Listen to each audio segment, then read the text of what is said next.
again. Thank you so much for everyone who watched my first video. It was so much fun. I'm gonna give it another try. And those of you who did not watch my first video, what are you waiting for? Go watch it right now. So, my first big tip is to create an alter ego, a teacher persona, your Clark Kent. How do we go about developing this alter ego? Baby steps. Practice by looking at your dominant traits. I like to read. Now, what would that look like exaggerated? Go away! Leave me alone! It may feel a little silly the first time you try, but as with any muscle memory, the more you do it, the easier it becomes. As long as there is an element of truth, it will be believable. Yes. Now, how is this applicable to the classroom? Now, depending what you decide to exaggerate, that could be a challenge. Do you sing in the shower? What if you made your classroom a bathtub? No. Little less exaggerated. Make it rain bubbles! Yeah! And sing, "You Got a Star." What about the way you talk? This is an exaggeration progression coming at ya.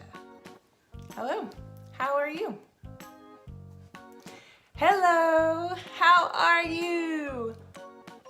Hello, how are you? Now, sometimes it helps to go to the extreme first to know your absolute limit, and then backtrack from there to find where your exaggeration is most comfortable for you. Another thing that the alter ego needs is a gimmick, something that they can put on that transforms them into this other persona. For Clark Kent, it was the glasses. For a clown, it is the wig, nose, and shoes. Now, Leon Buttons McBride, a big name in the clown world, shared a story once that he went to an assembly for a school for the blind. And clowning is pretty visual in nature, so he wasn't quite sure what to expect.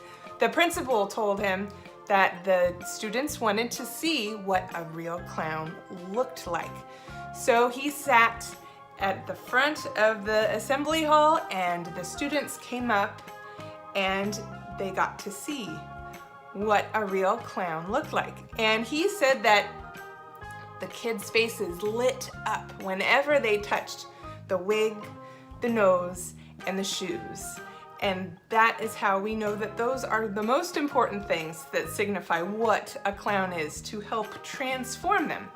For me, it was my shoes. As soon as I put my shoes on, Curly Noodle had arrived because I walked a little funny because they were so big, and it gave me a really wonky spring in my step that is uniquely Curly Noodle. Now for you, it might be a pair of glasses, or it might be an obnoxiously loud shirt that you would never wear in public. Or it could be something a little subtler.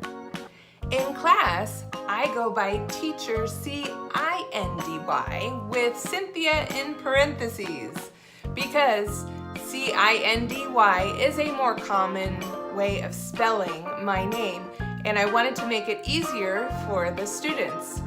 I also quickly recognized that this is enough separation for me to be able to create my teacher persona. Now, does having a teacher persona mean you never need to have a recovery time after a long stretch of teaching?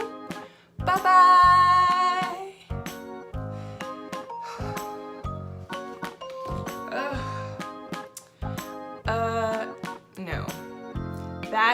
still be a necessity. But the time it takes to recover won't be so long. So, there are 2 things that you need to create a teacher persona. You need to have an element of truth that is still very much you, just a little bit exaggerated. The gimmick, the thing that you put on that makes your teacher persona come alive and is distinguishingly separate from you. Now, if you need help or want to have fun brainstorming, thinking of things that you can exaggerate, or if you need help coming up with your gimmick, I would love to see what y'all come up with in the comments. Don't forget to subscribe to stay up to date with all of my latest posts.